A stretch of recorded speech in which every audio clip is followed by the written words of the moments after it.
الحمد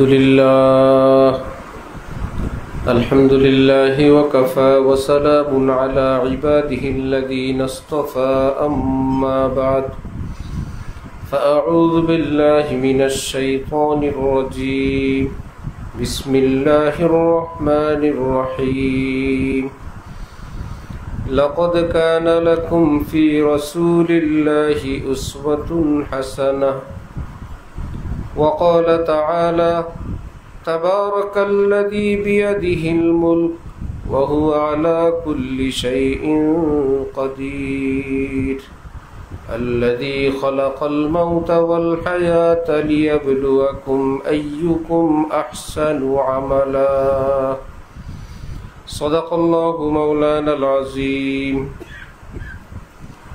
وقال رسول الله صلى الله تعالى عليه وسلم من أحب سنتي فقد أحبني ومن أحبني كان معي في الجنة أو كما قال رسول الله صلى الله تعالى عليه وسلم মুআজ্জাজ হাজিরিন, আমি আল্লাহ পাক রব্বুল আলামিনের পবিত্র কালামের দুই জায়গা থেকে অংশ বিশেষ তেলাওয়াত করলাম এবং হযরত রাসূল করিম সাল্লাল্লাহু আলাইহি ওয়াসাল্লামের দুইখানা হাদিস শরীফ পাঠ করলাম। আল্লাহ পাক কুরআন শরীফ এবং হাদিস শরীফের কামিল হেদায়েত আমাদের সকলকে দান করেন। কোরআনে পাক এবং হাদিসে পাকের নূরে আমাদের জীবনকে সুন্দর করার, আলোকিত করার তৌফিক দান করেন।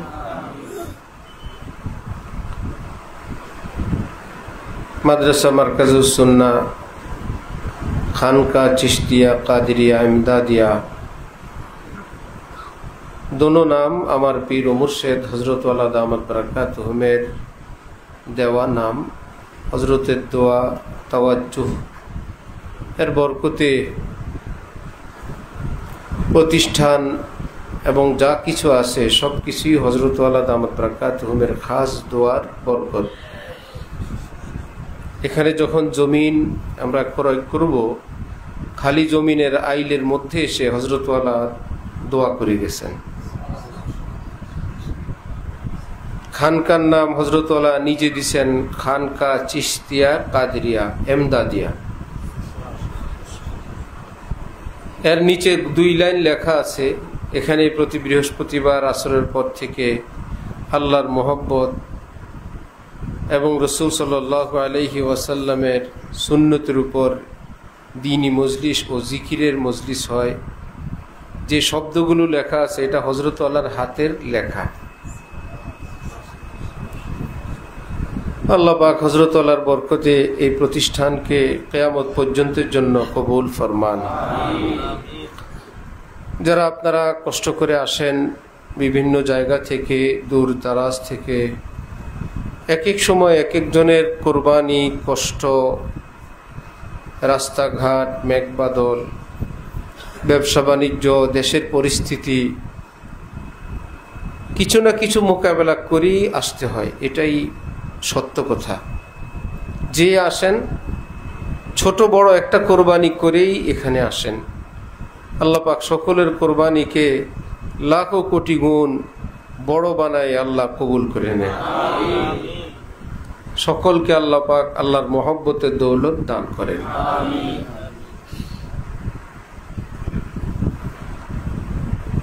কোরআনে পাকে আল্লাহ পাক রব্বুল আলামিন বলেন, আমি তোমাদেরকে সৃষ্টি করলাম, তোমাদেরকে হায়াত দিলাম, হায়াতের পরে আবার মৃত্যু দিলাম, দুনিয়ার এই নিয়ম নিজাম, উদয় অস্ত ইত্যাদি দিলাম এই কথা দেখার জন্য, এই পরীক্ষা করার জন্য যে তোমাদের মধ্যে সবচেয়ে উৎকৃষ্ট, মানসম্মত, উন্নত মানের আমল কে কে করে এটা দেখার জন্য। লিয়াবলুয়াকুম, যেন আমি তোমাদেরকে পরীক্ষা করি, আইয়ুকুম, তোমাদের মধ্যে কে আহসানু আমালা, উৎকৃষ্ট আমলকারী। তাহলে কি অর্থ হলো, আল্লাহ পাক আমাদের থেকে বেশি আমল চান না সুন্দর আমল চান? একটা কথা মুখস্থ করবো আজকে, কেমন? নামাজের রাকাত বেশি হইলে আল্লাহ খুশি, না 2 রাকাত সুন্দর হলে খুশি? খুব জলদি জলদি করে ভাই 8 রাকাত তাহাজ্জুদ পড়ি, একজনে পড়লেন, আরেকজনে খুব সুন্নত মোতাবেক যত্ন সহকারে 2 রাকাত পড়লেন। আল্লাহ বলেন 2 রাকাতের পুরস্কার বেশি। হযরত মুজাদ্দিদ আল ফেসানি বলেন 1000 রাকাত সুন্নত বিহীন, 2 রাকাত সুন্নতওয়ালা, আল্লাহ পাক 2 রাকাত সুন্নতওয়ালাকে বড় পুরস্কার দান করবেন। কারণ এটা আহসান হয়েছে, লিয়াবলুয়াকুম আইয়ুকুম আহসানু আমালা, এটা আহসান হয়েছে, উৎকৃষ্ট হয়েছে। একজনে উজু করছে শুধু, নামাজও পড়ে নেই সুন্নত মোতাবেক, আরেকজনের নামাজ পড়ছে সুন্নত বিহীন, একবার উজু করলো সুন্নত মোতাবেক, আরেকজনের সুন্নত বিহীন নামাজ পড়লো 1000 রাকাত। 1000 রাকাত সুন্নত বিহীন নামাজের চেয়ে সুন্নতওয়ালা উজুর দাম অনেক বেশি।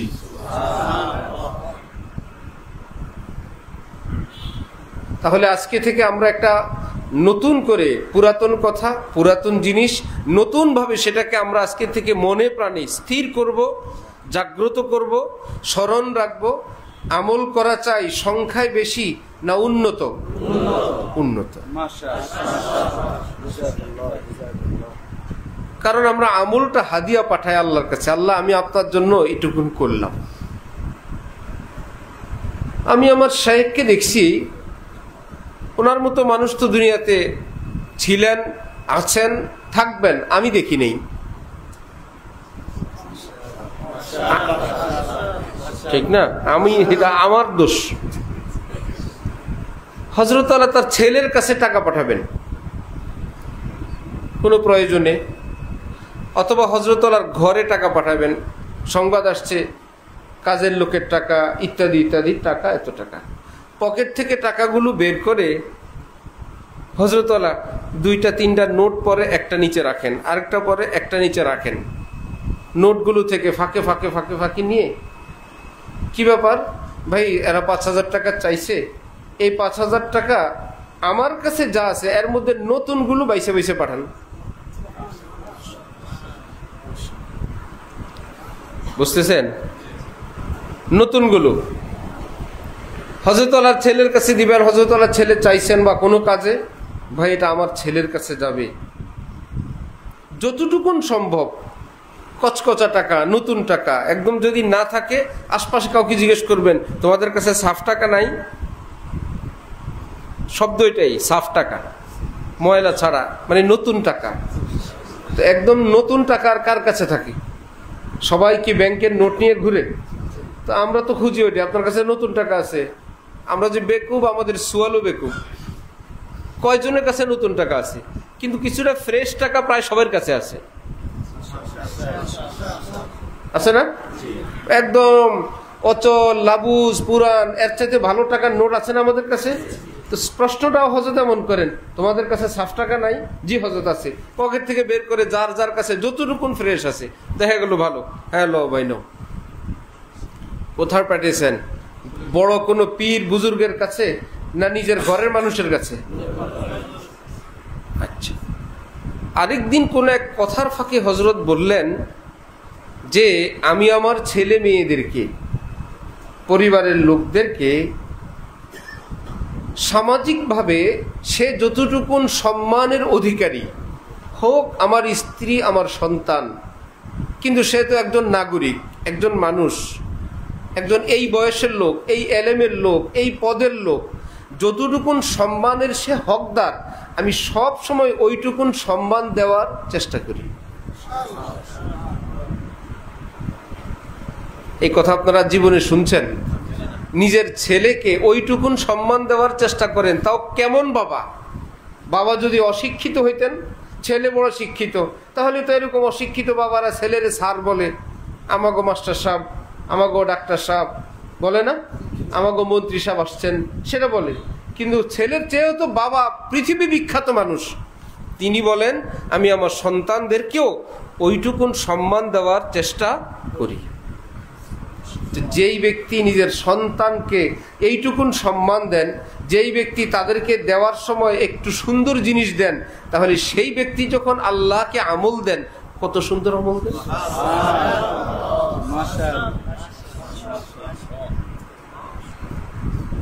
লিয়াবলুয়াকুম আইয়ুকুম আহসানু আমালা। হাকিমুল উম্মত হযরত থানভী রাহমাতুল্লাহি আলাইহি নসিহত করলেন, যে আমল তোমরা করো, আমল করার আগে একটা নিয়ত করবে, এই আমলের উসিলায় আল্লাহর সাথে যেন আমার মহব্বত বৃদ্ধি পায়। একটা হলো দায় সারা আমল, আমল করে দায় সারলাম। আরেকটা হলো এই আমলের উসিলায় আল্লাহর সাথে যেন আমার মহব্বত বৃদ্ধি পায়। এই নিয়তটা করার সাথে সাথেই আমলটা অন্যরকম হয়ে যাবে। কোনো রকম করলে হবে না, কারণ আমলের টার্গেট আল্লাহর সঙ্গে খাতির বাড়ানো। জেনতেন একটা দিলে তো মহব্বত হবে না। নিজের প্রিয়জনকে কোনো জিনিস উপহার দিবে, কোন রকম দেয়, সর্বোচ্চ দেয়, যেন এই দেওয়াটা তার খুশির কারণ হয়। কোনো দিক থেকে কোনো কেউ নিজের প্রিয়জনকে হাদিয়া দেয়, হাদিয়ার খামটাও সুন্দর হয়, প্যাকেটটাও সুন্দর হয়। প্যাকেটটা কি হাদিয়া?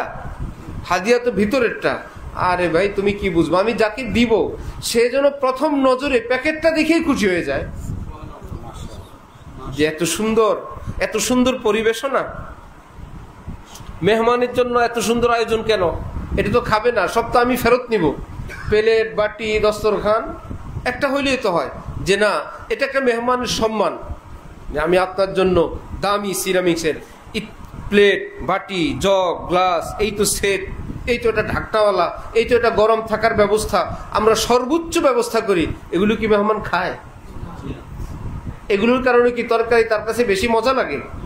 তারে খুশি করার জন্য, যেগুলো দেখলেই তিনি খুশি হবেন, তার মানে খাওয়ায়ও খুশি করব এবং পরিবেশন করেও খুশি করব। তাহলে একজন মানুষ যদি মেহমানকে খুশি করার জন্য কত বন্দোবস্ত করার পর এবার প্লেট নতুন, জগ নতুন, হটপট নতুন, সব কিছু নতুন দিয়ে, এগুলো আমল না, এগুলো হলো আমলের প্যাকেট। তাহলে আল্লাহ পাকের বান্দা যখন আল্লাহর কাছে আমল পেশ করবে, আবার নিয়ত হবে এই আমলের দ্বারা আমার উদ্দেশ্য আল্লাহ পাকের সঙ্গে যেন আমার মহব্বত বৃদ্ধি পায়। যেটা দেখবেন, আমল হোক, আমলের পূর্বের অবস্থা হোক, জামা কাপড় হোক, আতর হোক, জায়নামাজ হোক, আমার মনের অবস্থা হোক, যেটার দিকে তাকাবেন এটা দেখে যেন তিনি খুশি হয়ে যান। লিয়াবলুয়াকুম আইয়ুকুম আহসানু। এই ক্ষেত্রে আমি আপনি পারবো কিছু উপরের ডিজাইন করতে, কিন্তু রব্বুল আলামিন বলেন ইন্নামা ইয়াতাকাব্বালুল্লাহু মিনাল মুত্তাকিন। যাদের ভিতরটা ফ্রেশ, আমি আল্লাহ শুধু তাদের আমল কবুল করি। কি মুশকিল! বাটি সুন্দর, বক্স সুন্দর, ডিনার সেট সুন্দর, হটপট সুন্দর, ভিতরের খাবারে গন্ধ, মেহমান খুশি হবে? অথবা সব ভালো, খাবারটাও স্পেশাল, কিন্তু যেই বর্তন দিয়ে খাবার পরিবেশন করলাম ওই বর্তনের ভিতরে এক পাশে তেলাপোকা, মেহমান খুশি হবেন? রব্বুল আলামিন বলেন তোমার সব সুন্দর, যে অন্তর আত্মা দিয়ে তুমি আমার কাছে আমল পেশ করবা, ওই অন্তর আত্মার পাত্রে নাপাক, মুর্দা, গান্দা, পচা, গীবত, শিকায়েত, অহংকার, হিংসা, নিন্দা, এগুলোর সব দাগ লাগানো, মনের ভিতরে মধ্যখানে একটু আমল রাখা। আমার এই সমস্ত আমল পছন্দ হয় না, তুমিও তো পছন্দ করবা না, আমি কেন? ইন্নামা ইয়াতাকাব্বালুল্লাহু মিনাল মুত্তাকিন। আমি আল্লাহ যাদের অন্তর আত্মা পবিত্র, গুনাহমুক্ত, দাগমুক্ত, এদেরটা বড় পছন্দ করে কবুল করি। তাহলে উপর সুন্দর করার একটা কাজ, ভিতর সুন্দর করারও আরেকটা কাজ। বর্তনের উপর সুন্দর, ভিতরটা সুন্দর হবে না? ভিতরটাও সুন্দর হবে। এই উপর সুন্দর এটাকে বলে শরীয়তে জাহিরি। উপর সুন্দর কি বলে? এই যেটা ফরজ, ওয়াজিব, সুন্নত। ভিতর সুন্দর ওটাকে বলে শরীয়তে বাতিনি, যেটার অপর নাম তরিকত, অপর নাম তাসকিয়া, অপর ডিউটি হইল খানকা। বাকি হলো খানকা নামে এখন দোকান ব্যবসা, সেটা তো আছেই। এটা খানকার নামে কেন? ভুয়া র্যাব আছে না, ভুয়া মেজর আছে না, ভুয়া পুলিশ আছে না, ভুয়া ডাক্তার আছে না, ভুয়া হুজুর আছে না, ভুয়া মুফতি আছে না? ভুয়া থাকার যেই আইটেমের মধ্যে ভুয়া থাকবে ওই আইটেম পুরোটা বাদ। আর্মিও বাদ, পুলিশও বাদ, র্যাবও বাদ, হুজুরও বাদ, ডাক্তারও বাদ। ভুয়া ভুয়া, ভালো ভালো। যে আইটেম চলে ভালো, যে আইটেম চাহিদা আছে ওই আইটেমের মধ্যে ভুয়া নামবেই। আমাদের দেশের ফকিররা, একটা ফকির পর্যন্ত পাইছেন, সত্য কথা বলবেন, টাই পরা।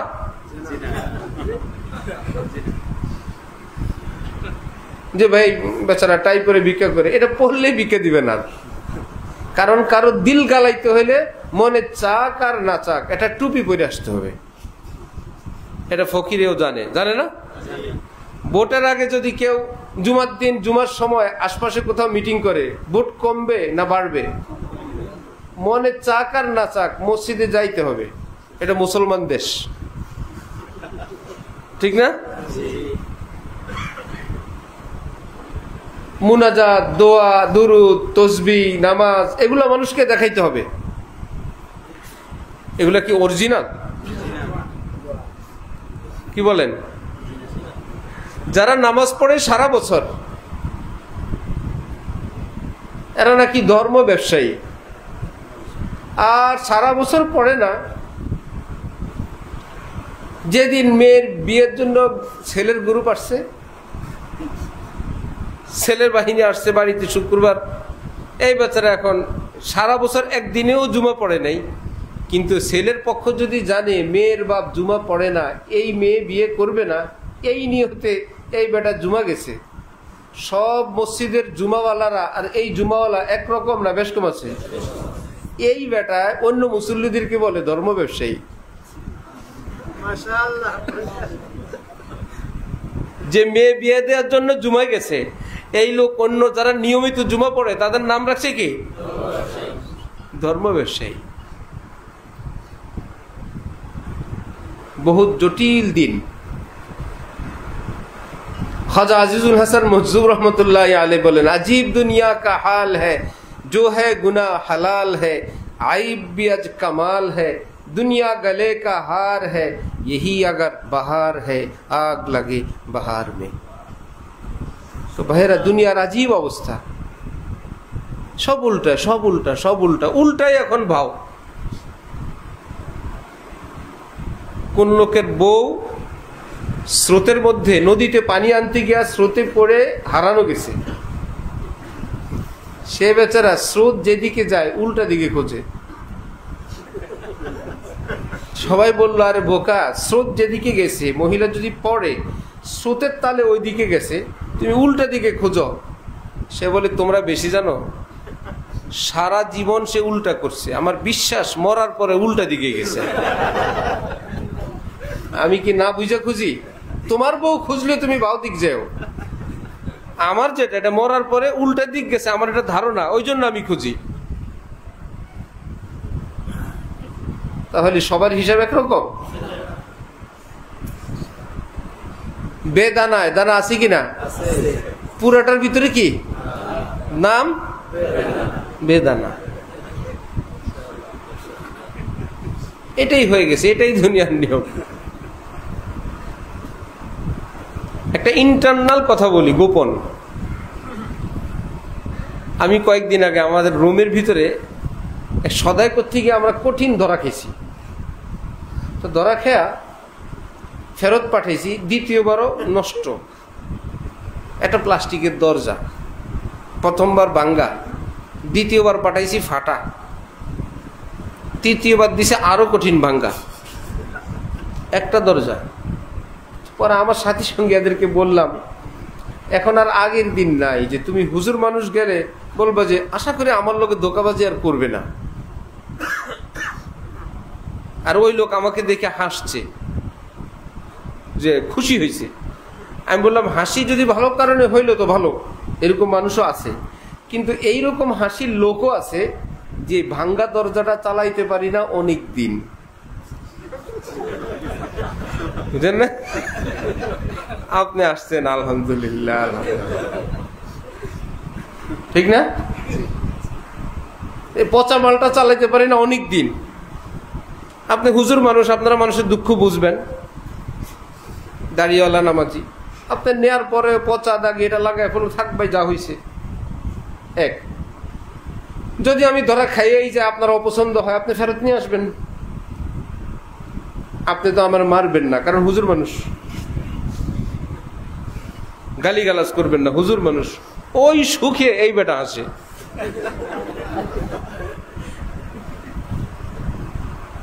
পরিস্থিতি এমন না? এমন। 3 বার বুঝি একটা দরজা ভাঙ্গা দেয় মানুষে, তাও এমন গোপন ভাঙ্গা তা না, তারা জানে ওটা ভাঙ্গা। নিয়ে ফেরত নেওয়ার পরে একজন আরেকজনে বলে, তোরে বলছি না সুবরগুলো দিয়ে আটকায় দিতে।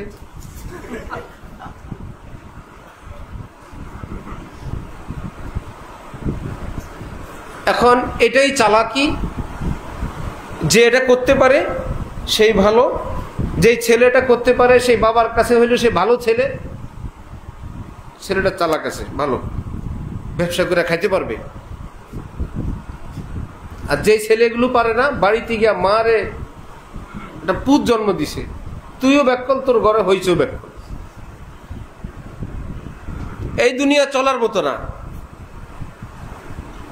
বহুত আশ্চর্য, বহুত আশ্চর্য। আল্লাহ আমাদেরকে দ্বীনের সহি বুঝ দান করেন। তাহলে যারা সারা বছর নামাজ পড়ে, এর মধ্যে একজনে জুমায় গেল, প্রতি জুমা পড়ে, এই লোক ধর্ম ব্যবসায়ী না যে আরেকজনকে দেখাইতে গেল? সে দেখানেওয়ালা অন্য নিয়মিত জুমাওয়ালাদের কি বলে? ধর্ম ব্যবসায়ী। কত সাবধানের দিন।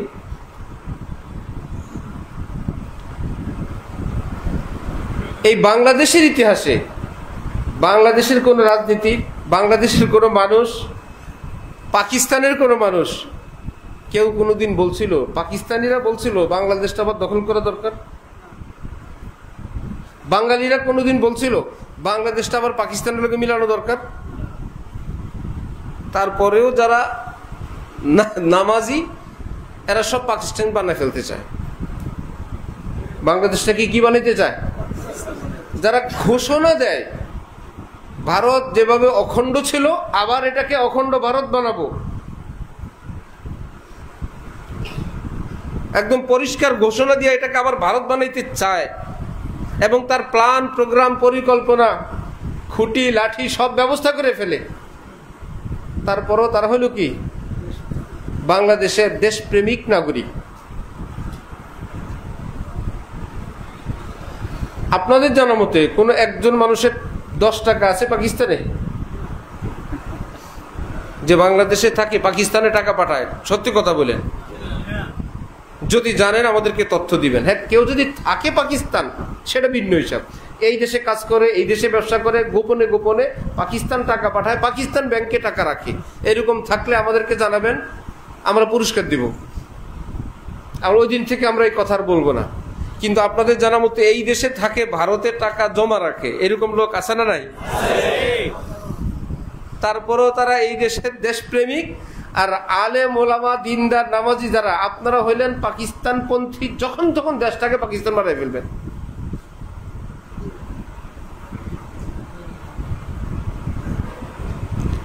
এবং হইতে হইতে হইতে হইতে এমন হয়ে গেছে, মনে হয় যেন এটা সত্য ঘটনা হয়ে গেছে।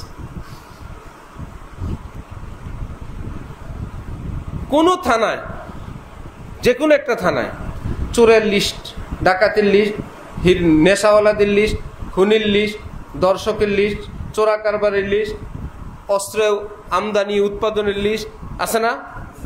অপরাধীদের একটা লিস্ট আছে। একজন খতিবের নাম আছে, আছে একজন আলেম, একজন মুয়াজ্জিন, একজন হাফেজ সাহেব, কোন রকম একজন আলেম, এরকম কারো নাম আছে? তারপরেও তারা জঙ্গি। তারপরে এই মানুষগুলো কি জঙ্গি? জঙ্গি অর্থাৎ যোদ্ধা অথবা সন্ত্রাসী। যারা সন্ত্রাস করে, এতগুলো কাজ করে, যাদের লিস্ট থানায় থানায় সকল গোয়েন্দা বিভাগের কাছে, সব জানে তারা, তারপরও তাদের নাম জঙ্গি। বলতে বলতে বলতে বলতে এখন মনে হয় এরকমই হয়ে গেছি, মনে জানা হ্যাঁ আমরা কি করবো, আর আমরা জঙ্গির দল। মৌলবাদী বলতে বলতে শেষে মৌলবাদীর ব্যাখ্যা ট্যাখ্যা করে কখন আমরা মৌলবাদী, যা যারা মূলের সঙ্গে আছে আমরাই মৌলবাদী, যারা মূলে থাকে তারা কি মৌলবাদী? এটা কি তারা এই নিয়তে বলে না গালির নিয়তে বলে? ব্যাখ্যা করার দরকার কি? একটা সময় যদি এরকম হয় যে ভাই চালক যিনি তারা ভালো চালক, শিপে আছেন, আপনি ঘুমাইলেও আপনার জিদ্দায় যাবে, জিকির করলেও জিদ্দায় যাবে, তেলাওয়াত করলেও জিদ্দায় যাবে, তাস খেললেও জিদ্দায় যাবে। সেটা যদি পরিস্থিতি এমন হয় যে আপনি আমি যদি সজাগ সচেতন না থাকি, শিপের চালক এমন, আমি আপনি সচেতন না থাকলে আমাকে জিদ্দার পরিবর্তে আমাকে মস্কো নিয়ে যাওয়ার সম্ভাবনা আছে। ওই সময় কি ঘুমায় থাকা যাবে? এখনকার আগের মতন আর ভালো চালক না। যদি সুযোগ পায় এই সকল প্যাসেঞ্জার সহ জিদ্দা হজে যাবেন, এই জিদ্দার জাহাজ নিয়ে যাবে ইসরায়েল। আমাদের দেশের অবস্থা একসময় একরকম ছিল, এখন আর আগের মতো নেই। যদি সুযোগ পায় আপনার আগা থেকে গোড়া পর্যন্ত, পরে জানবেন আপনার জমিনও আপনার নাই, ঘরও আপনার নাই, বাড়িও আপনার নাই। ভারতের মুসলমানদের আছে কিছু? ইসরায়েলি মুসলমানদের আছে কিছু? কিছুই নেই, যে তারা সেখানে থাকারই যোগ্য না। ভারতের মুসলমানরা থাকারই অবস্থা নাই, সিরিয়াল যা ভাঙতেছে। কারণ তারা এরকম ব্যবসায়ীরা, রাজনীতিবিদরা, সমাজকর্মীরা, স্কুল কলেজওয়ালারা, সাধারণ মুসলমান যারা, তারা শুধু দিন আনি দিন খায়। নিজেদের ধর্মীয় ঐতিহ্য এবং ধর্মের মুরব্বীদের সঙ্গে দিনই শিক্ষা নিয়ে আমরা কাদের কথায় উঠবো বসবো এটা ঠিক করে নেই। সরকার পতন হইল, ডক্টর ইউনূসের কথা কেউ বলল, বাকি উপদেষ্টাদেরকে নিয়োগ দিল কে? এরা আসলো কোত্থেকে? কে দিল এদেরকে? এদের নাম বললো কে? এদের প্রস্তাব দিল কে? এদেরকে কে বসায় দিল? আলেমের নাম একজনও ছিল না। আন্দোলনের যখন ডাক দিল আলেম ওলামারা যে আলেম প্রতিনিধি থাকতে হবে, একজনকে দিল। যেই জনকে দিল মাশাআল্লাহ, সে কি অন্যান্য উপদেষ্টাদের মতো একদম চুপচাপ কবরে আছে না? সে কাজ করতেছে। অযোগ্য না যোগ্য? বুঝা গেল আলেম যদি দেশ চালায় তাহলে কি পারবে কি পারবে না? নাকি অন্যদের মতো কবরে থাকবে? বাকিগুলো তো কবরে আছে।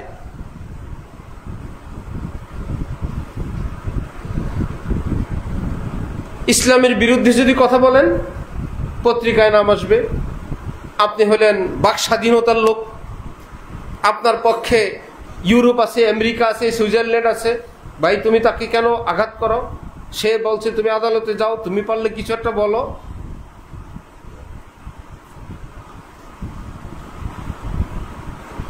মুসলমান দেশ, মুসলমান আইন শৃঙ্খলা রক্ষাকারী বাহিনী, হিন্দুওয়ালাদের পূজার পোশাক গলায় পরে তাদের সঙ্গে শরীক হওয়া লাগবে কেন? ভাই আমি মুসলমান। হিন্দুরা কোনোদিন পাগড়ি পরে আসে? মুসলমানদের ধর্মীয় অনুষ্ঠানে সেটাকে সম্মান জানাইতে আসে? কোরবানিতে গোস্ত খাইতে আসে? আমরা কি তাদেরকে খারাপ বলি? আসে না বলি? তাদের ধর্মে নিষেধ, তারা এখানে আসবে না। ভাই কোরবানির গরুর গোস্ত তাদের ধর্মীয় ভাবে এটা নিষেধ, তারা এটা খেতে আসবে না, ফিনিশ। আমাদের সে ধর্মীয় স্বকীয়তা কোথায়, স্বাতন্ত্র্য কোথায়? তারাও বলবে না আমাদের এই ধর্মীয় কাজে মুসলমানরা আসবেন না, এটা তাদের ধর্মীয় নিষেধ। আমাদের সঙ্গে তোদের কারো ঝগড়া নাই, বিবাদ নাই, কিন্তু আমরা যেরকম তাদের গরুর গোশত খাওয়াতে যাই না, এটা আমাদের ধর্মীয় ব্যাপার। তারা খায়, এটা মারামারি নাই। ঠিক তাদেরও ধর্মীয় বিধিনিষেধ আছে।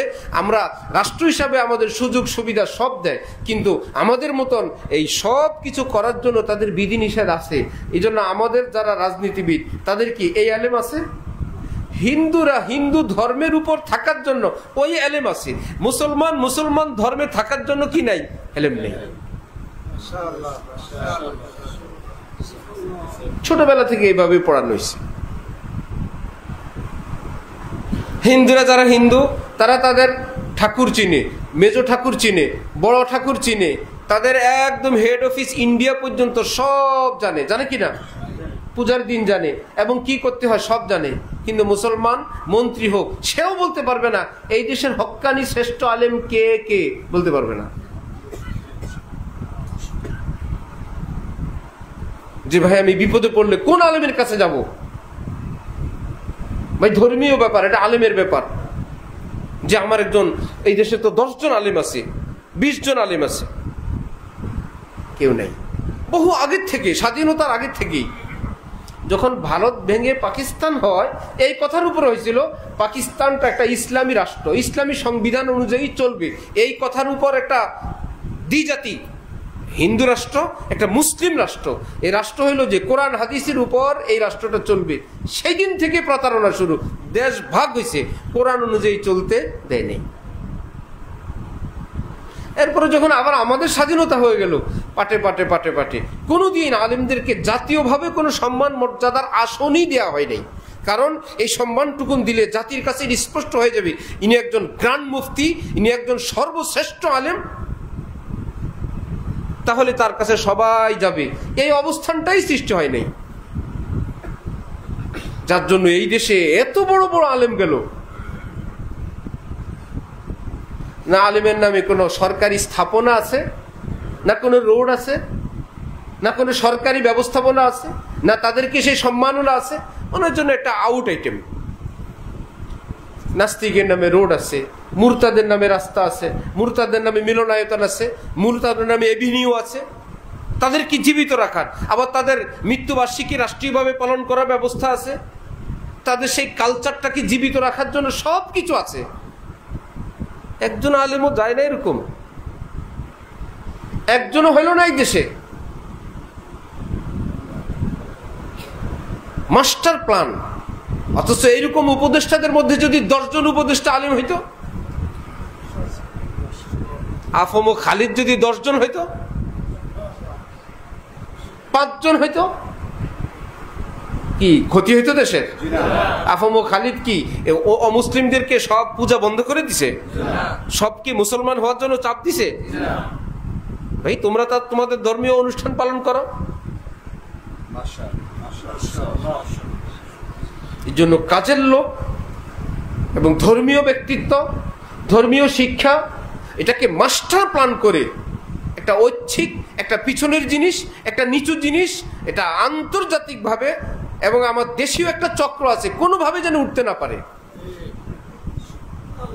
পত্র পত্রিকায়, মিডিয়ায় আল্লামা আহমদ শফির ইন্তেকাল এই কোন রকম না দিলে নয়। এমন একজন ব্যক্তি কোন রকম একটু দিল, বাকিগুলো আর কে মরে কে বাঁচে কোনো খবর নাই। হ্যাঁ, নষ্টামি করে চিত্র জগতে, শুটিং এর জগতে বহু ছেলের চরিত্র নষ্ট করছে, বহু মেয়ের চরিত্র নষ্ট করছে, বহু মানুষের ঘর ভাঙছে, বহু মানুষকে পরকীয়া শিখাইছে, বহু মানুষকে যৌন নষ্টামিতে লিপ্ত করছে। এইরকম লোক যখন মৃত্যু হয়, বড় বড় মানুষরা, পত্র পত্রিকাওয়ালারা, মিডিয়াওয়ালারা এমন ভাবে দেয় যে তার মৃত্যুতে জাতি একটা বিশাল রত্ন হারাইল। কারো শোকবাণী, কারো পৃষ্ঠা, কারো ঘন্টা ঘন্টা, কোথায় এখন তার লাশ আছে। কোন আলেমের, সে যদি হাজার হাজার মুহাদ্দিসও রেখে যায়, হাজার হাজার দেশের নাগরিকও রেখে যায়, সৎ নাগরিক যাদের লিস্ট থানায় নাই, এরকম মানুষ তৈরি করে গেছেন। বরং মানুষ তৈরির কারিগর রেখে গেছেন, শুধু মানুষ না, মানুষ তৈরির কারিগর, তাদের নাম নাই, ঠিকানা নাই।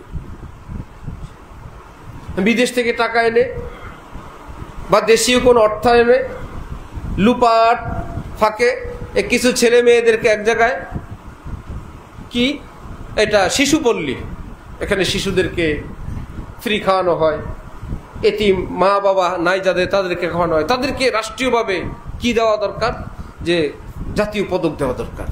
তিনি 200 জন এতিমকে, অনাথকে লালন পালন করেন তার নিজের টাকায়।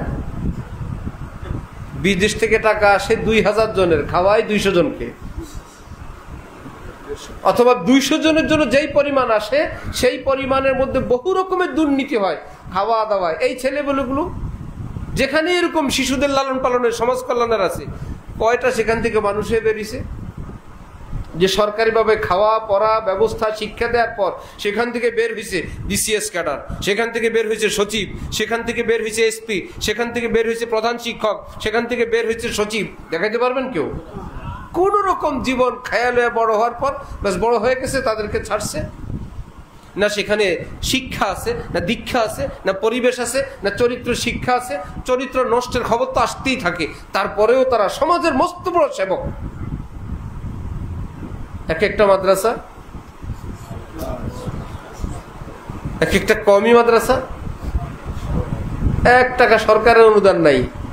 গরিবের বাচ্চা আসছে, যা দিতে পারবে দিচ্ছে, দিতে পারবে না দিতে পারবে না। সমস্ত 3 বেলা খাবার, শুধু কি খাওয়ায় না, পড়ায়ও।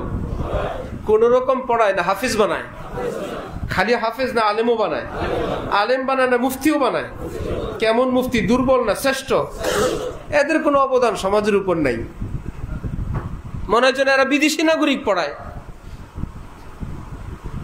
যে একটা সমীক্ষা এই দেশের মাদ্রাসাগুলো, তাহলে কি পরিমাণ গরিব ছেলেদেরকে তারা নিজস্ব অর্থায়নে, এই মাদ্রাসা কমিটি, এই মাদ্রাসার শিক্ষক, এই মুহতামিম জনে জনে জনে জনে যোগাযোগ করে চাল লাগবে, ডাল লাগবে, তেল লাগবে, কত রকমের ব্যবস্থা করে করে করে করে এই ছাত্রগুলোকে খাওয়ায় পড়ায়। সমাজে এদের কোনো অবদান নাই? যেগুলোকে পড়ায় এগুলো কি চোর ডাকাত হয় না আদর্শ নাগরিক হয়? তাহলে আদর্শ নাগরিক করার ক্ষেত্রে এই মানুষগুলোর অবদান কত? লক্ষ লক্ষ মানুষ, কৃষক শ্রমিক হেরোইন চিনা, তারা আবার মানুষ তৈরি, ইমাম, খতিব, ওয়াইজ, মুফতি, মুহাদ্দিস হচ্ছে। তা কত সযত্নে, এদের কোনো অবদান নেই। একজন সমাজ কল্যাণ কর্মকর্তা আমাদের বোর্ডিংয়ে খাবার খেলেন, বন্ধু মানুষ, বললেন যে একজন ছাত্রের খাবারের টাকা কত? বললাম আমরা 1500 টাকার মতো খরচ করি, সেই সময়ের হিসাব। মাথা পিছু টাকা নেই অনেক, কিন্তু বিভিন্ন বেতনে যায়, আবাসিক চার্জে যায়, অনেক কিছুতে যাওয়ার পর খাদ্যের জন্য আমরা 1500 টাকার মতো রাখি, শুধু খাদ্যের জন্য। এত স্পেশাল খাবার 1500 টাকা দিই। আমরা বললাম আল্লাহ বরকত দে। বললাম আমরা সমাজ কল্যাণ থেকে 4500 টাকা দেই এক একটা শিশু বাচ্চার খাবারের জন্য, শুধু অন্যান্য হিসাব নিকাশ বিল টিল পানি সেটা তো আলাদাই, শুধু খাবারের জন্য। বললাম এর চাইতে আরো নোংরা, আরো নিকৃষ্ট খাবার কেন? বললাম সেখানে কি এক চোরে নেয়? যে লেখে সেই চোরে নেয়, যে আনে সেই চোরে নেয়, যে বাজার করে সেই চোরে নেয়, তেলওয়ালা চুরি করে, তরকারিওয়ালা চুরি করে, প্রতিদিন চুরি করে, লুন চুরি করে, বাবুর্চিরা এনে দেয়, বাবুর্চি চুরি করে। এত চোরের পরে যে ওই শিশুগুলো এক মুঠ খানা পায়, এটাই তো আল্লাহর রহমত, এটাই তো রহমত। মাদ্রাসার কাজ, আমাদের মাদ্রাসার জন্য গ্যাস লাইন সরকারিভাবে মঞ্জুর হয়েছে। গ্যাসের লাইন বন্ধ, বন্ধ মানে আবাসিক বন্ধ, শিক্ষা প্রতিষ্ঠান, হসপিটাল, কারাগার এরকম কিছু জায়গা আছে, এটা বন্ধ না। অনুমোদন হয়েছে, পাস হয়েছে, আমরা পাইপ টাইপ আনছি। এখন অল্প কিছুর কাজ বাকি আছে সরকারি, রুট কাটিং, রুট কেটে লাইন নিবে, এটা ফাইল নড়ে না। আমাদের মাদ্রাসার শিক্ষকরা গেছে, তারা বলে আপনারা আসছেন কেন? এই ফাইলের জন্য। এই ফাইল আমরা জানি না। আরেকজন বলতেছে এখানে 20,000 টাকা দিতে হবে, কেউ বলতেছে এখানে তো এই ফাইল কবেই চলে গেছে। মানে তাদেরকে এত কষ্ট, এত অত্যাচার, এত জুলুম।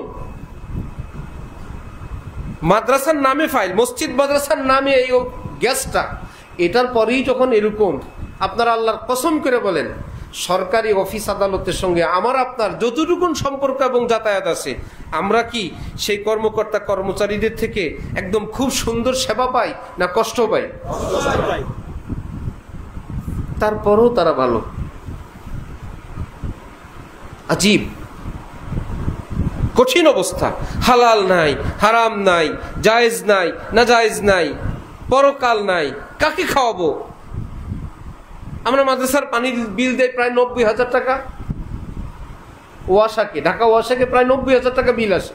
সে ওয়াসার লোকের আইসা কারোকে বলে 10,000 টাকা আমাদের কিলে, আর 10,000 টাকা পানির বিল আসবে, 20,000 টাকা শেষ প্রতি মাসে। তাহলে যেই মিটারটার মধ্যে নাম্বার থাকবে, বললো ওটা আমরা ঠিক করে দেব। পরে জানা গেল পুরা শহর ব্যাপী এই পানি চুরি চলে, পুরা শহর ব্যাপী। ইল্লা মাশাআল্লাহ যারা ভালো আছে তো আছে। এরা আমাদেরকে বলে এরা বোকা, এরা কিছুই বুঝে না, এরা 90,000 টাকা বিল দেয়, কি দরকার? তা আমি বললাম যে ভাই, পানি চুরি করব 17 কোটি মানুষের টাকা। সরকারের টাকাগুলো কি একজনের না, সব পুরা দেশের? 17 কোটি মানুষের টাকা চুরি করে 1000 মানুষে উজু করাবো, তাও চোরাই পানি দিয়ে উজু, চোরা পানি দিয়ে উজু করে কোরআন শরীফ পড়বে, চোরাই পানি দিয়ে উজু করে 5 ওয়াক্ত নামাজ পড়বে। আর মধ্যখানে কি হবে? মাদ্রাসার কিছু টাকা বাঁচবে। তো কি হবে? আমি চুরির ব্যবস্থা করে 17 কোটি মানুষের হক নষ্ট করে মাদ্রাসার কিছু টাকা বাঁচায় কবরে গেলে আমি কবরে আযাবে, মাদ্রাসার অ্যাকাউন্টে টাকা আমি আযাবে। আমার এই মাদ্রাসার টাকা বাঁচানোর জিম্মাদারি আমি না। মাদ্রাসার টাকা খরচ হোক, 17 কোটি মানুষের হক তারা পেয়ে যাক, হালাল পানি দিয়ে উজু করুক, বরকতের মালিক কে? আল্লাহ।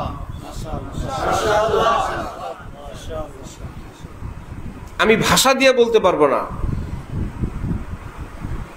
এই যে রন্ধ্রে রন্ধ্রে দুর্নীতি,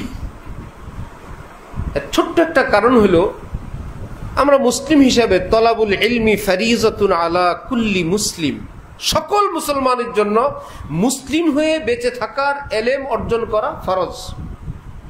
হালাল এটা জান্নাতি খাবার, হারাম এটা জান্নাতি খাবার। হালাল খেলে জান্নাতে যাওয়া যায়, হারাম জাহান্নামে নেয়। এই কথাটুকুন ক্লাস 1 থেকে নিয়ে এমএ পর্যন্ত যতবার পড়ানো লাগে পড়ানো দরকার।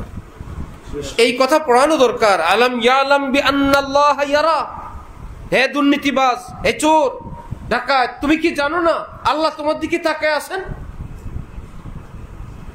তোমার এই কলম, তোমার এই লেখা, তোমার এই সংখ্যা, আল্লাহ পাক তোমার দিকে তাকায় আছেন। বিআন্নাল্লাহ ইয়ারা ফেলে মুজারে, সে কি জানে না আল্লাহ পাক তার দিকে দেখতেছেন, দেখে আছেন? মুসলমান মনে করে না, ধরলে দুর্নীতি দমন কমিশন ধরবে, বেঁচে গেলে আমি বেঁচে গেলাম। কবর একটা জায়গা আছে, আমার আমল নামা একটা ব্যাপার আছে। এই আকীদা কি যারা চুরি এবং দুর্নীতি করে, এই মনের মধ্যে এই কথা কি তাদের স্পষ্ট ইয়াকিনি ভাবে বসা না হালকা? শিক্ষা ব্যবস্থা থেকে ওই এলেমটা উঠে দেওয়া হয়েছে। যারা সিনেমা করে, যারা নাটক করে, নাচ গান করে, বিভিন্ন শিল্পী গোষ্ঠী করে, কনসার্ট করে, মদ করে, জিনা ব্যভিচার করে, এরা সবাই সাংস্কৃতিক কর্মী। এদের পৃষ্ঠপোষক আছে, এদের মন্ত্রণালয় আছে, এদের ডোনেশন আছে, এদের সরকারের পক্ষ থেকে এদের জন্য বিভিন্ন জায়গায় নাট্যমঞ্চ, এদের জন্য অনেক টাকা পয়সা, দেশ বিদেশে সফরের ব্যবস্থা আছে। এবার জিনার শিকার হও, ব্যভিচারের শিকার হও, চরিত্র ধ্বংস হও। বিয়ে একটা জায়গায় 10টা হোক, বিয়ে ছুটে যাচ্ছে, পরকীয়া লিপ্ত হইতেছে, এটা কি দেশের জন্য রহমত না গজব? গজব। কিছু আলেমরা বলতেছে দেখেন সবকিছুর লিমিট আছে, অশ্লীলতা করা যাবে না, আনন্দ ফুর্তি শরীয়ত সম্মত যেটুকুন এইটুকুন করা যাবে। নারী ভিন পুরুষের সঙ্গে অবাধ মিলামিশা করতে পারবে না, অবাধ অবস্থান করতে পারবে না। এরা হইল নারী বিরোধী, এরা হইল নারী উন্নয়ন বিরোধী। আলেমদেরকে এটা মোটামুটি মুখস্থ করে ফেলছে। আলেম মানে হইল নারীর উন্নতি তারা চায় না, তারা নারীর উন্নতি চায়। একদিন এ কথা বলে না যে কিসের থেকে নারীরা ধর্ষণের শিকার, কিসের থেকে ঘর ভাঙ্গা, কিসের থেকে ঘরে ঘরে এই স্বামী স্ত্রীর মধ্যে অমিল, কি কি কারণে সেটা খোঁজার কেউ নাই। যারা সেই উস্কানি দিয়ে ঘর ভাঙতে ভাঙতে ভাঙতে ভাঙতে অনেক মেয়ে এমন এখন পাওয়া যায় যারা বিয়ে বসতে রাজি না। মায়ের কষ্টের জীবন দেখছে, খালার কষ্টের জীবন দেখছে, ফুফুর কষ্টের জীবন দেখছে, বোনের কষ্টের জীবন দেখে এই ছোট্ট মেয়েটা এখন বলতেছে আমি বিয়ে বসবো না, আমি নিজের পায়ে নিজে দাঁড়াবো। কারণ পুরুষ মানুষ পানি জালেম, তার এটা মুখস্থ হয়ে গেছে। কিসের কারণে এগুলো ঘটলো? কেউ কারণ খুঁজতে যায় না। যে কারণ খুঁজে সেটা নিরসনের জন্য যায়, তারা হলো নারী বিরোধী, নারীদের শত্রু। তাদেরকে কঠিন হস্তে দমন করা দরকার। জিনা, ব্যভিচার, উপেন অবস্থান, রাত দিন মদ, সেটা যারা খোলা রাখতে চায় তারা হলো নারীবাদী, তারা হলো নারী পক্ষ, তারা হলো নারী স্বাধীনতার লোক।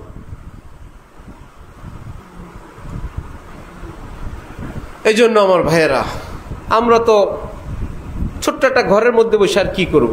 কমপক্ষে বললাম একটু নিজের হুঁশটা তো আসবে ইনশাআল্লাহ। শিক্ষা ব্যবস্থা কত করুন, সমাজের অবস্থা কত করুন, মিডিয়াগুলোর অবস্থা কত করুন, আন্তর্জাতিকভাবে আমাদের উপর দৃষ্টিভঙ্গি কত করুন। একটা সরকার গেল, আরেকটা সরকার আসবে। এখন কোন ধরনের সরকার?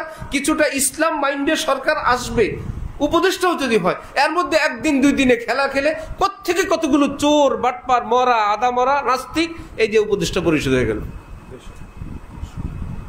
এদের প্রস্তাব দিল কে? নাম দিল কারা? কারা কোত্থেকে? বুঝে গেল আমরা যেটাকে দেশ দেখি, এটার উপরে আরেকটা দেশ আছে, বুঝেন নাই? ওই দেশের উপর আবার আরেকটা দেশ আছে, আমাদের অদেখা। সবাই আমাদেরকে নিয়ে খেলাধুলা করে, আমাদেরকে ব্যবহার করে, আমাদেরকে মিথ্যা মিথ্যা মিথ্যা প্রলোভন দেয়। আল্লাহ আমাদেরকে, আমাদের দেশের মানুষদেরকে হেফাজত করেন। এই দেশের মানুষ আমরা মনে হয় না, হুজুর হইলে আর দেশের নাগরিক থাকে না। যদি হুজুর হয়ে যায়, উনি দেশের নাগরিক হওয়ার থেকে নাগরিকত্ব 50% হয়ে যায়। সমাজের জন্য উনি না, উনি দেশের জন্য না, উনি এলাকার জন্য না, উনি গ্রামের জন্য না, উনি তো হুজুর। কে গ্রামের জন্য? যে ছেলে মেয়েদেরকে একত্রে নিয়ে একটা নাচ গানের অনুষ্ঠান করলো, সে হলো সমাজকর্মী, সে দেশের জন্য কিছু করতে পারবে।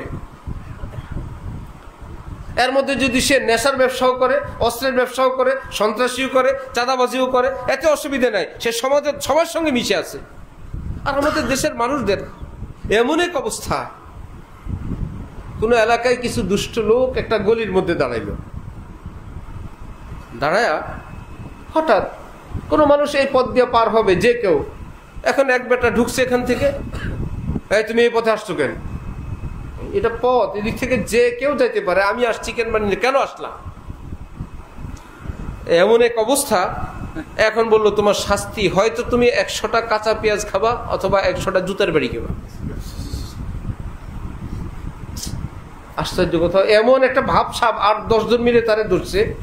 সে ভাবলো যে ভাই জুতার বাড়ি কে খায়, কাঁচা পেঁয়াজ হালাল জিনিস, যত কষ্টে হোক। বললো আমি 100 পেঁয়াজ খাবো।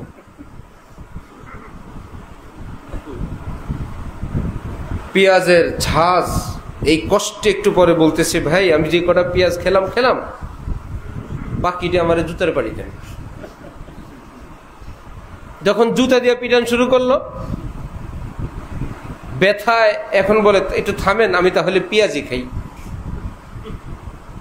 বলেন তো, ওই সন্ত্রাসীরা যাকে তাকে গ্রেফতার করলো, এরা তো করলো ভুল।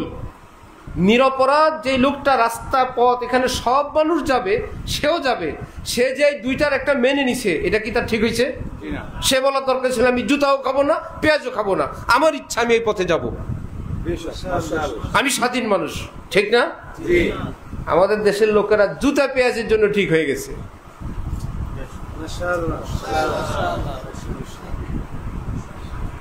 হয়তো জুতা, নয়তো কি একবার জুতা খায় যখন কানে গালে পড়ে, থামেন পেঁয়াজ খাবো, দেখে পেঁয়াজে প্রচন্ড ঝাল, এবার বলে থামেন জুতা খাবো।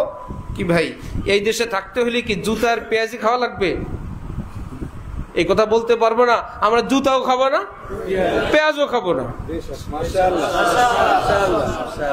আমার ইচ্ছা আমি কি করবো? মনের জন্য না, দুইটার একটা খাওয়াই লাগবে। এক লোক এক বিশাল বড় মাদ্রাসা পরিদর্শন করে গিয়া হুক্কা অভ্যস্ত, সে হুক্কা খায়, তার আব্বা খায়, তার দাদা খায়, তার মায় খায়, তার বাড়িতে সবাই হুক্কা খায়। এক মাদ্রাসা পুরাটা পরিদর্শন করে এসে বলল, এত বড় মাদ্রাসায় একটা হুক্কাও নাই। মানে সে মনে করছে হুক্কা দিয়ে তো সব। আমাদের দেশ এমন হয়ে গেছে, মনে হয় যেন আমরা কারো বাড়িতে থাকি আর কি, এরা ভাগযোগ করে নিবে আমাদেরকে। হয়তো পেঁয়াজওয়ালারা নিবে, অথবা কারা নিবে, জুতাওয়ালারা নিবে। জুতাওয়ালারা নিজে জুতায় পিটবে, অথবা কাঁচা পেঁয়াজ খাবেন, মজা বুঝবেন, চোখ মুখ দিয়ে যখন ধোয়া বাইরবে কষ্ট হইলে বলবেন বাকিরা পেঁয়াজ কি দেন, জুতা দেন।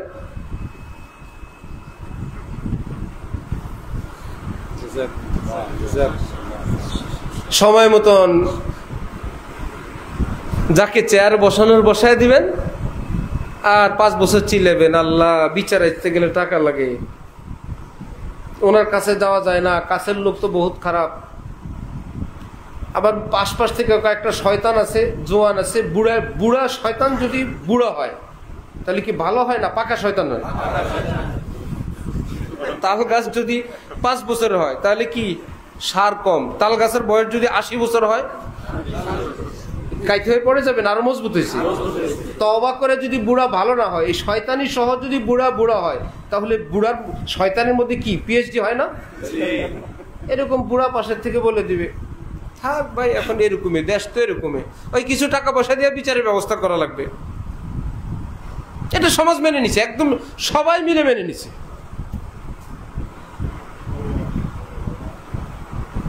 এবার যে টাকা বেশি দেয়, এবার দুনো পক্ষের টাকা খায়, অথবা 2 গ্রুপ 2 পক্ষের টাকা খায়। আবার ভিতরে তারা হাসাহাসি করে যে একটা মিলতাল আমরা করে দিব, তুই কত নিছো এত এই পার্টির থেকে, তুমি কত নিছো ওই পার্টির থেকে এত। একটা মাঝামাঝি কেমনে? এক লোক বেহুশ হয়ে রাস্তার পাশে পড়ে আছে, কেউ বলে মরা, কেউ বলে জেতা, মারামারির অবস্থা, 2 পক্ষ 2 ডাক্তার নিয়ে আসছে। এনে এখন ডাক্তাররা সিদ্ধান্ত দিল, ভাই অবস্থা খারাপ। মরা বললে জেতা পার্টি মারবে, জেতা বললে মরার পার্টি মারবে। রুগী একটার অবস্থা কি 2টা না 1টা? হয়তো মরা। এরা বললো যে এইরকম কোনো ফতোয়া দিলে অপর পক্ষের মায়ের নিশ্চিত।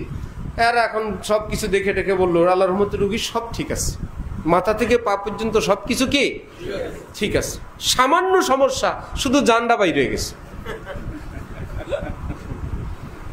এটা হলো 2 পক্ষকে খুশি করার ফতোয়া। এইবার যারা বললো যেটা বলছিলাম দেখছস, বলছে না মাথা থেকে সব ঠিক, আমরা এই জন্যই বলছিলাম, মরে নেই। অপর পক্ষে বলে তুই সব ঠিক নিয়ে বসে থাক, জান বাইরে হয়ে গেছে, সেটা শুনিস নাই। দোনো পক্ষকে খুশি করে দিয়া সবাই বলে যাই হোক। কঠিন অবস্থা এটা, গ্রামীণ পর্যায়ে, মহল্লা পর্যায়ে, ওয়ার্ড পর্যায়ে, উপজেলা থানা পর্যায়ে, উপরের পর্যায়ে এটাই হয়ে গেছে ব্যবস্থা। বিচার মানে হলো টাকা, বিচার মানে হলো টাকা, বিচার মানে হলো শক্তি। যে যারা একটু ক্ষমতাবান তারা একটু ভুল বিচ্যুতি করতেই পারে, মার দিতেই পারে। তুমি তো মার খাওয়ার পার্টি, এখানে মুখ খোলা যাবে না, কথা বলা যাবে না, এখানে ন্যায্যতার কোনো কথা নাই, এখানে অধিকার বলতে কিচ্ছু নেই। এখান থেকে বের হওয়া দরকার, আত্মমর্যাদা অর্জন করা দরকার। নিজে একজন দেশের নাগরিক, সে নাগরিকের সুনাগরিকের পরিচয় বহন করা দরকার। নিজের সিদ্ধান্ত নিজে নিব, শক্ত অবস্থানে আসা দরকার। এরকম পাড়ায় মহল্লায় যদি কিছু মানুষ তৈরি হয়, ইনশাআল্লাহ দেশের চেহারা পরিবর্তন হবে না ইনশাআল্লাহ। আজ না হোক কাল।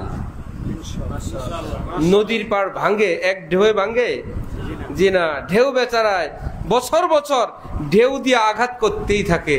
ঠিকই যখন সময় আসে বিশাল বিশাল অট্টালিকা ভেঙে পড়ে,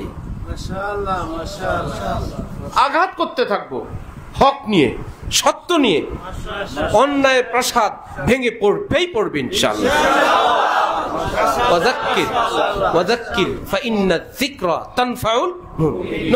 নবীকে আল্লাহ পাক বলছেন আপনি নসিহত করতে থাকেন, আপনি নসিহত করেন। 1 দিন 2 দিন 3 দিন মুমিনের অন্তরে নসিহত প্রভাব ফেলবেই, ফায়দা হবেই। এখন এমন হয়ে গেছে, মৌলবী বাণী হলো, মৌলবী শুধু নামাজ রোজা নিয়ে থাকবেন। হ্যাঁ, আমরা চুরি করব, ডাকাতি করব, নষ্টামি করব, টাকার ভাগ করব, মদের ব্যবসা করব, জিনা ব্যভিচার করব। কি মুক্তিযুদ্ধ স্মৃতি অথবা মুক্তিযুদ্ধ সংস্কৃত অনুষ্ঠান 1 মাস ব্যাপী মেলা চলবে, জিনা চলবে, নেশা চলবে, যেহেতু মুক্তিযুদ্ধ নাম আছে এটা হালাল। কত বড় শয়তানি দেখছেন? যেহেতু ওটার নামে আপনি মাহফিল করবেন, আপনার বহুত অফিস থেকে আপনাকে পারমিশন আনতে হবে। কালচারটা কোথায় গেছে? এটা মুসলিম দেশে। ভারতে হিন্দুদের ধর্মীয় কোনো ব্যাপার নিয়ে সরকারের কাছে কোনো আবদার আছে, কোনো আবেদন আছে? দেশটা হিন্দু অধ্যুষিত, এখানে আবার কি আছে? এই দল সেই দলের ব্যাপার আছে, হিন্দু ধর্ম নিয়ে কোনো কথা নাই। আমেরিকায় খ্রিস্টানদের কোনো খ্রিস্ট ধর্ম নিয়ে কোনো আন্দোলন আছে? ভাই এই দলও খ্রিস্টান, সেই দলও খ্রিস্টান। মুসলমান আছে সেই দেশে, অন্য ধর্ম আছে, যেহেতু তারা অল্প সংখ্যায় তাদের নাগরিক হিসেবে থাকবে।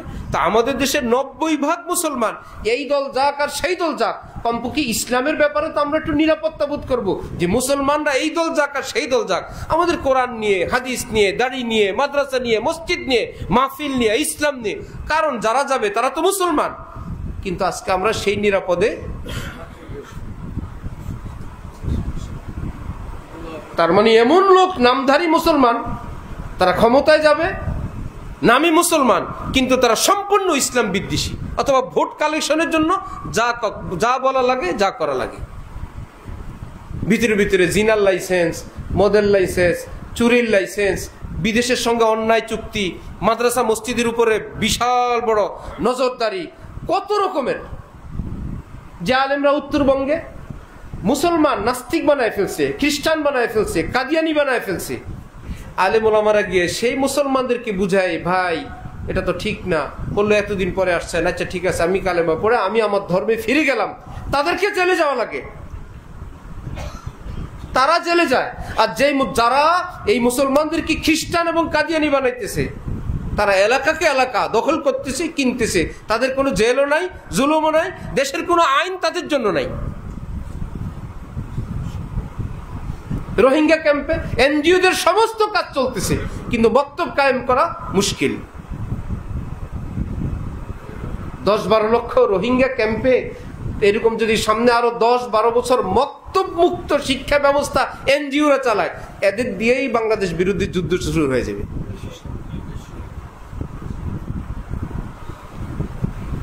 সংবাদ আসছে বাংলাদেশে এক লোক হারানো গেছে, সে পাকিস্তানে সেনাবাহিনীর হাতে টিটিপি নামে সে সেখানে নিহত হয়েছে।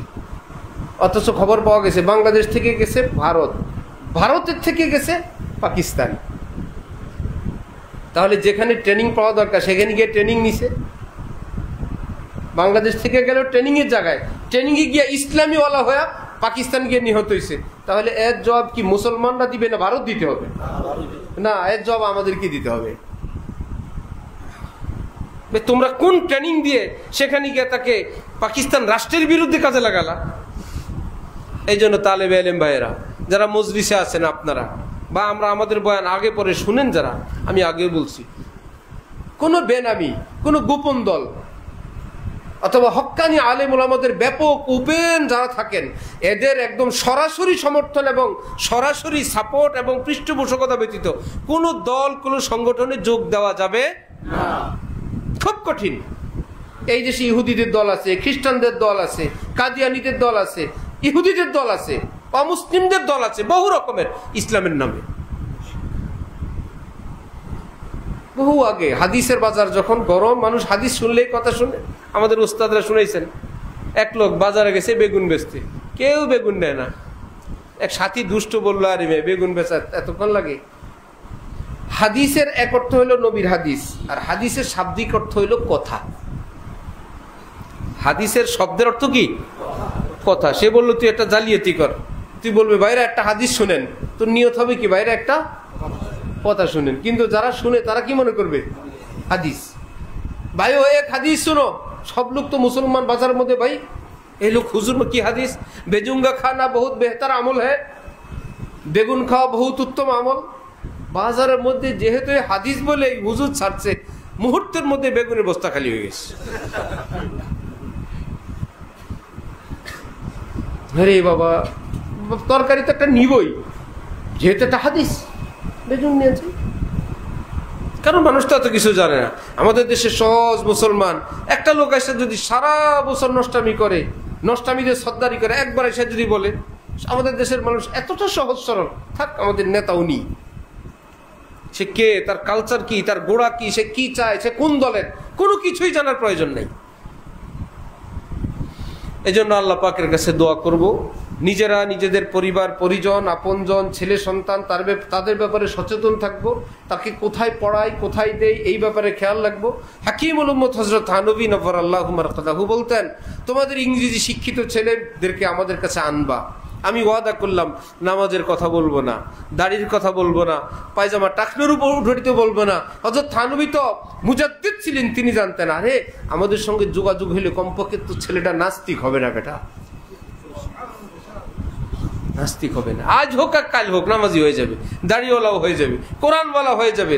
এখনো তো চাপাচাপি করবে না, আসবে না, এখন এমনি আনো।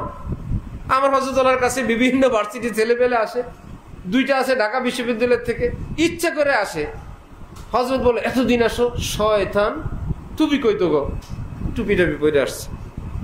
পরের জুমে আবার টুপি নেই, কারণ টুপি ছাড়া থাকলে হযরত ডাক দেন চুল ধরে দুইটা লাগান, হেরা আসে দুইটা খাইতে।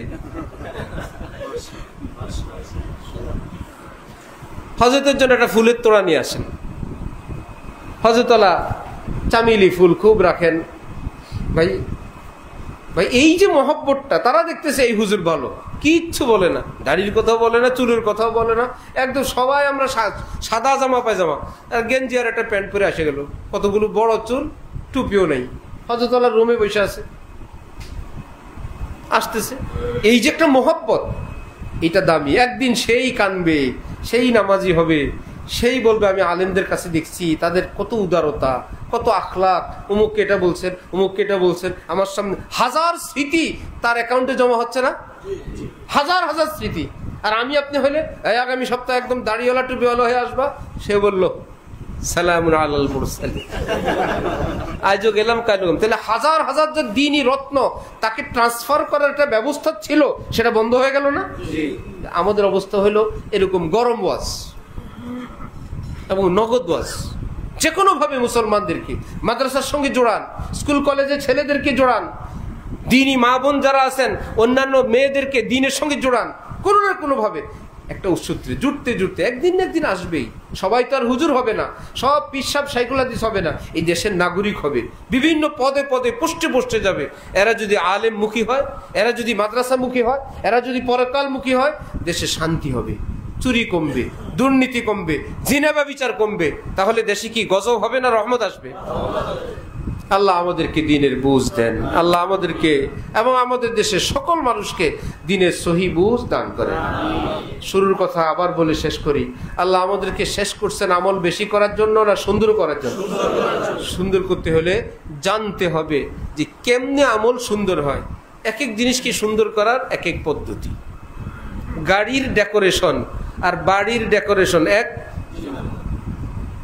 একটা গাড়ি কিনছেন, আপনি এটাকে সুন্দর করবেন, আপনি জানেন যে ভাই সুন্দর ফিটিংস এবং সুন্দর টাইলস এবং ভালো হাই কমোড দিলে বাড়ি সুন্দর হয়, এগুলো কিনে আপনি গাড়ির সামনে নিয়ে আসছেন, কারণ এগুলো সুন্দর করার জিনিস, এগুলো বাড়ির, গাড়ির না, ঠিক না?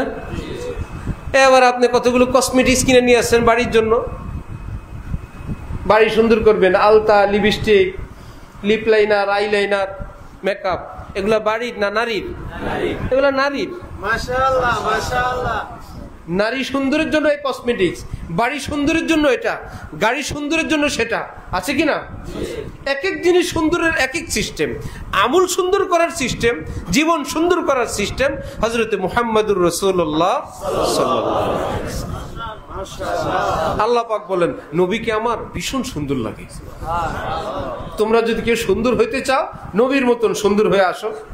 আমার এই ডিজাইন বড় পছন্দ, এই চেহারা পছন্দ, এই দাড়ি পছন্দ, এই জামা পছন্দ, এই চুল পছন্দ, এই হাঁটা পছন্দ, এই মুনাজাত পছন্দ, এই রুকু পছন্দ, মুনাজাতও পছন্দ, এই চুপ থাকাও পছন্দ, কথা বলাও পছন্দ, এই মুস্কি হাসিও ভীষণ পছন্দ।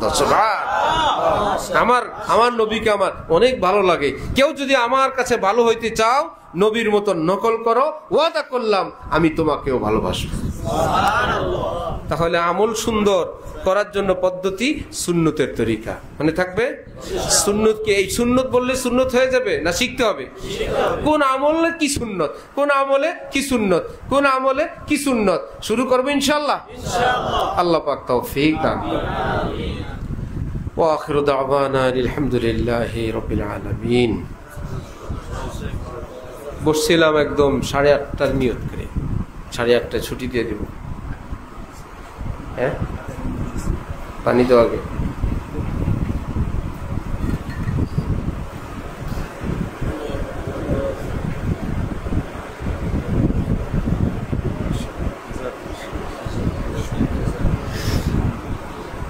আল্লাহ আস্তাগফিরুল্লাহ।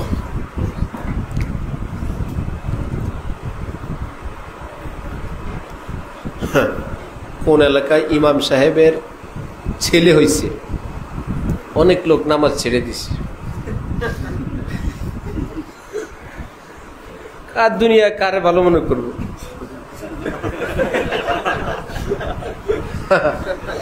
বুঝছেন, ইমামের তখন ছেলে হয়েছে, তাহলে দুনিয়া বিশ্বাস করার কেউ আছে? নামাজে ছেড়ে দিছে। ওই লোকদের ধারণা যেরকম ইমাম যে হবে তার বউ হবে না, সংসার হবে না, বেডির কাছে যাবেও না, এ হবে ইমাম। ঠিক এরকম বহু মুসলমান আছে, হুজুর হবে যে রাষ্ট্র নিয়ে, সমাজ নিয়ে, দুর্নীতি নিয়ে, সুদ ঘুষ নিয়ে, অশ্লীলতা নিয়ে, রাষ্ট্র ক্ষমতা নিয়ে হুজুর কথা বলবে, হয়তো অনেক লোক নামাজ ছেড়ে দিবে। খানকা ছেড়ে গেছিলাম খানকায় আল্লাহ আল্লাহ শিখবো, ওই ইমামের বাচ্চা হইলে যেরকম নামাজ ছেড়ে দিছে, হুজুরের মুখে রাষ্ট্রীয় কোনো বিষয় নিয়ে কবায়ন শোনার পর বলেন না খানকাও এখন আর নাই, কিয়ামতের আলামত।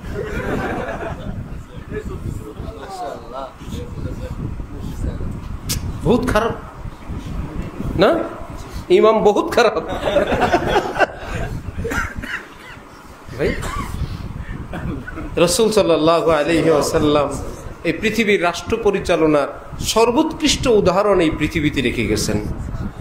সাহাবাই কেরাম হযরত ওমর, হযরত আবু বকর, ওসমান, আলী রিজওয়ানুল্লাহি তাআলা আলাইহিম আজমাইনরা, উমর ইবনে আব্দুল আজিজরা এই পৃথিবীতে এই উম্মতের এবং কল্যাণ রাষ্ট্র যেটা, জনগণের অধিকার যেটা, স্বাধীনতা যেটা, সার্বভৌমত্ব যেটা, দেশপ্রেম যেটা, দেশের সম্পদ রক্ষা করা যেটা, নাগরিকের হক যেটা, সেটা তারা প্রতিষ্ঠা করে দেখাই গেছে। আমাদের মুফতি ফজলুল হক আমিনী রহমতুল্লাহ আলাইহি যখন এমপি সাহেব ব্রাহ্মণবাড়িয়ার, ওনার এলাকার লোকেরা ছেলেরা বলে এই কি আপনি আপনার পক্ষ থেকে দিলেন? বললো যে না, এগুলো তো প্রতি বছর বাজেট হয়, ওই বাজেটে কিছু খেলা পেলার সামানপত্র আসছে, এই যে ক্রিকেটের, এই ফুটবলের, এই যে টাকা নাও। বললে এটা কি এই প্রথম? বললো না, এই প্রতি বছরের বাজেট হয়। এরা বলে জীবনের প্রথম শুনলাম আমাকে বলের টাকা সরকার দেয়, আগের বল গেল কই?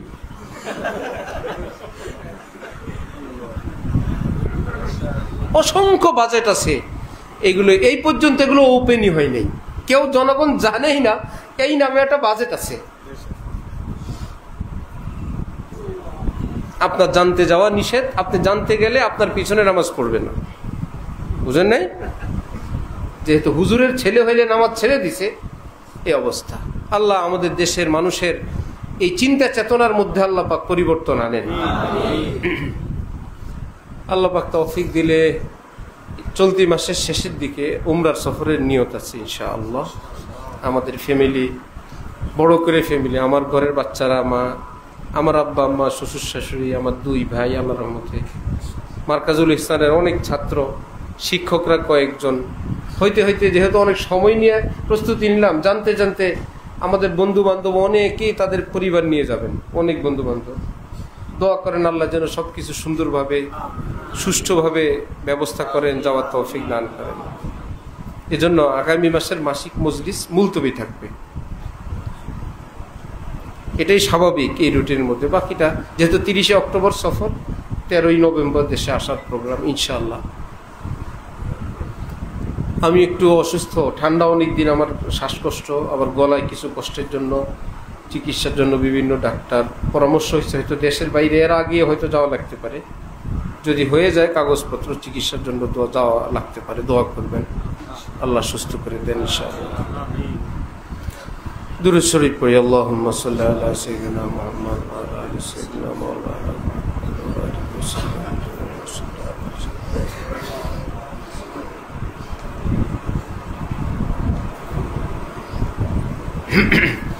আলহামদুলিল্লাহ রাব্বিল আলামিন ওয়াসসালাতু ওয়াসসালামু আলা রাসূলিল কারীম। আল্লাহুম্মা সাল্লি আলা মুহাম্মদ ওয়া আলা আলি মুহাম্মদ ওয়া বারিক ওয়া সাল্লিম। ইয়া আল্লাহ রহমান রহিম মেহেরবান আল্লাহ, আল্লাহ আপনি সাক্ষী, আল্লাহ আমাদের অন্তরের খবর আপনি জানেন। আয় আল্লাহ আপনার এক ওলির ইশারার উপর এখানে এই মাদ্রাসায় খানকায় মজলিস, আয় আল্লাহ এবং আপনার বান্দাদের এই তশরিফ আওয়ারি আগমন, আয় আল্লাহ আমাদের সকলের এই আশা বসাকে আপনি কবুল করে নেন। আয় আল্লাহ এই উসিলা আমাদের সকলকে আপনার মহব্বত দান করেন, গুনাহ মুক্ত জিন্দেগি দান করেন, পেরেশানি মুক্ত জিন্দেগি দান করেন। আয় আল্লাহ আমাদের ঘরের মধ্যে আপনি রহমত দান করেন, আমাদের বিবি বাচ্চাদেরকে দিনদার নেককার বানায় দেন, সব কষ্ট পেরেশানি দূর করে দেন, অভাব অনটন দূর করে দেন। আয় আল্লাহ সুস্থতার আফিয়তের জিন্দেগি আপনি দান করে দেন। আয় আল্লাহ যতদিন হায়াত ঈমানের সাথে ইজ্জতের সঙ্গে ঋণ মুক্তভাবে সুস্থভাবে থাকার তৌফিক দেন। আয় আল্লাহ ঈমানের সঙ্গে দুনিয়া থেকে যাওয়া আপনি মঞ্জুর ফরমান। আল্লাহ আপনার ওলিদেরকে ভালোবাসার তৌফিক দান করেন, ওলিদের জীবনী আমাদের জীবনের মধ্যে আনার তৌফিক দান করেন। আয় আল্লাহ সেই জিন্দা সেজদা আমাদেরকেও দান করে দেন। আয় আল্লাহ সকল গুমরাহি থেকে আমাদেরকে মুসলমানদেরকে হেফাজত ফরমান। আয় আল্লাহ এই মাদ্রাসাকে কবুল ফরমান। আয় আল্লাহ উস্তাদ, ছাত্র, অভিভাবক, এলাকাবাসী, আয় আল্লাহ মোহব্বতওয়ালা, খরচ করনেওয়ালা সবাইকে আপনি কবুল ফরমান। এই মজলিসকে কিয়ামত পর্যন্তের জন্য কবুল ফরমান। এই মাদ্রাসার এরিয়াকে সুপ্রশস্ত বানায় দেন। ছাত্রদের জন্য আয় আল্লাহ ঘর, মাদ্রাসার ঘরের ব্যবস্থা করে দেন, মসজিদের ব্যবস্থা করে দেন। আয় আল্লাহ স্বাস্থ্যসম্মত থাকা, খাওয়া, পড়ালেখার পরিবেশ কায়েম দায়েম করে দেন। এর জন্য আপনার বান্দাদেরকে আপনি তৈরি করেন। আয় আল্লাহ নিজেদের থেকে খেদমতে আগে আসার তৌফিক আপনি দান করে দেন। আয় আল্লাহ এই মজলিসের জন্য অনেক ভাইয়েরা খরচ করেন, কষ্ট করেন, কোরবানি করে বিভিন্ন জায়গা থেকে আসেন। আয় আল্লাহ সবাইকে সহি সালামতে নিজ নিজ গন্তব্যে যাওয়ার তৌফিক দিয়েন, সব বিপদ আপদ থেকে নিরাপদে রাখেন। আয় আল্লাহ সকলকে তার ঘরের আপনজন প্রিয়জন সহ দিনদার আল্লাহওয়ালা হিসেবে কবুল করে নেন। আল্লাহ আয় আল্লাহ আমার পীর ও মুর্শিদ হযরত আল্লাহর হায়াতে খুব বরকত দান করেন, সুস্থতার সাথে আয় আল্লাহ আফিয়তের সাথে বরকত দান করেন। আয় আল্লাহ 18 অক্টোবর হযরতের জামিয়া হাকিমুল উম্মতের আয় আল্লাহ জীবন সদস্য সম্মিলনকে অকল্পনীয়ভাবে আপনি কবুল ফরমান, বরকত দ্বারা আপনি ভরপুর মদত ফরমান। আয় আল্লাহ সমস্ত বালা মুসিবত পেরেশানি থেকে আপনি হেফাজতে রাখেন। আল্লাহ মারকাজুল সুন্নাহ, মারকাজুল ইহসান সহ এই দেশে যত মাদ্রাসা, আয় আল্লাহ সারা জাহানে যত দ্বীনি মাদ্রাসা আছে আপনি কবুল করে নেন, সব জরুরত পুরা করে দেন। আয় আল্লাহ জাহিরি বাতিনি তারাক্কি দান করেন। আয় আল্লাহ এই দেশের উপর খাস রহমত দান করেন। এই দেশের নাগরিক দিকে আপনি আয় আল্লাহ সজাগ সচেতন হওয়া তৌফিক দান করেন। আয় আল্লাহ দেশ পরিচালনার দায়ভার আয় আল্লাহ জিম্মাদারি আপনি কোনো সৎ যোগ্য মানুষের হাতে দান করে দেন। আয় আল্লাহ অযোগ্য অসৎ মানুষ থেকে আপনি হেফাজত ফরমান, গোমরাহ পথভ্রষ্টদের থেকেও হেফাজত ফরমান। আয় আল্লাহ আলেমদের দুশ্মনদের থেকে হেফাজত ফরমান, যাদের দ্বারা দ্বীন ইসলামের ক্ষতি হবে এদের থেকেও হেফাজত ফরমান। আয় আল্লাহ আপনি আলিমুল গায়ব, আপনি সব জানেন।